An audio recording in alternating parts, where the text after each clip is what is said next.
It's a bond that only began a year ago. She cracks me up. But long before that, fate was already working its magic.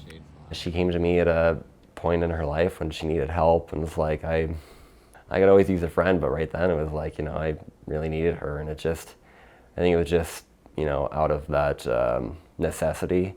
We were just there for each other, and our bond has just grown stronger. We often refer to those serving our country as heroes.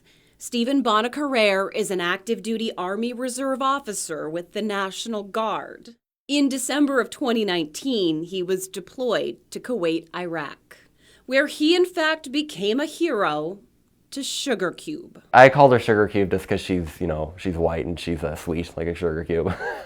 But she wasn't always such a clean shade of white. She looked pretty rough. She was muddy all the time because, it was so hot over there.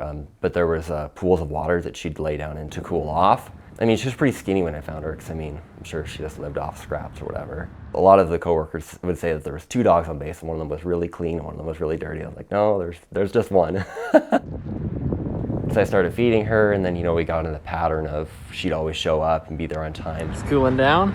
She was so timid around people, and at that point she would approach me and she would actually let me pet her, which was pretty cool, but other people tried to approach her and she just wouldn't have it. The relationship between a human and a dog is a curious thing. A dog will give unconditional love, but also somehow knows to teach it. Like a symbiotic relationship. It was like, she was obviously in need of, love and attention, but I was too. I look forward to seeing her every day and every night.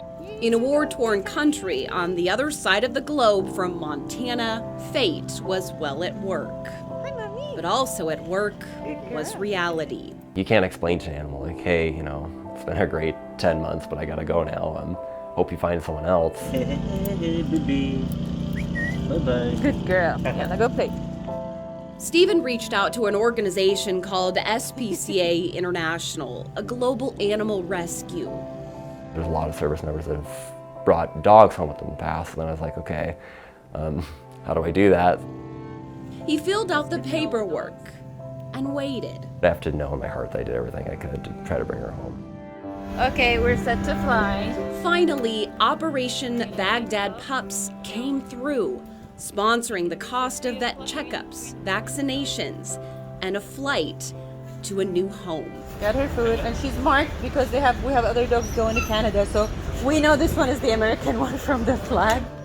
Sugar Q beat Stephen home by 3 days. She's like, I don't see anything. I see you.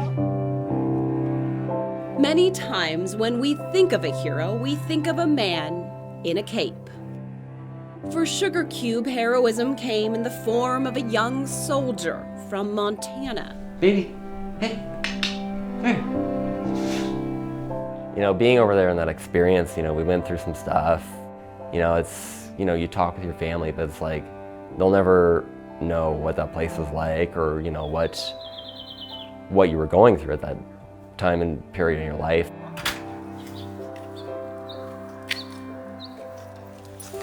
It just goes to show, sometimes the force of fate is already working, long before we even know. Just looking at her and just thinking about all the memories that we shared, and then I'd love to know what her story looked like before I met her and how she got there, and how she survived. I don't know. There's a million different possibilities of what it could have been. A million possibilities of what could have been, but just one that was meant to end like this. In Billings, Andrea Lutz, MTN News.